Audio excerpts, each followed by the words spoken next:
কখনো কি গভীরভাবে ভেবেছেন একজন মানুষ আপনার আশেপাশে ভেঙে পড়ছে, সে সাহায্যের হাত বাড়িয়েছে, কিন্তু আপনি মুখ ফিরিয়ে নিয়েছেন?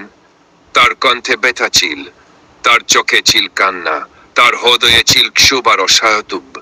অথচ আপনি পারতেন তাকে সামান্য সহানুভূতি, সামান্য সহায় দিতে, কিন্তু আপনি করলেন না। হয়তো আপনি ভাবলেন, এটা তো আমার দায়িত্ব না, সে নিজেই সামলে নিক, আমি সময় পাই না। কিন্তু ভাই বোন, যদি আপনি নিজে এমন পরিস্থিতিতে পারেন, যদি একদিন আপনার মুখে কারো দরজা বন্ধ হয়, যদি সবাই একদিন আপনাকে এড়িয়ে চলে, তখন কেমন লাগবে? এ ব্যক্তি তার ভাইয়ের প্রয়োজনে এগিয়ে আসে, আল্লাহ তাআলা কিয়ামতের দিন তার প্রয়োজনে এগিয়ে আসবেন। আপনি যদি কারো চোখের পানি মুছে দেন, আল্লাহ তাআলা কিয়ামতের দিন আপনার চোখে মুছে দেবেন। আপনি যদি কারো বিপদের সময় পাশে থাকেন, আল্লাহ আপনাকে সবচেয়ে কঠিন সময়ে সহায় করবেন।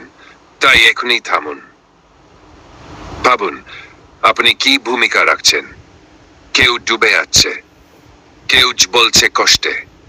আপনি জানেন আপনি পারলে সহায় করতে, তবু আপনি মুখ ফিরিয়ে নেন।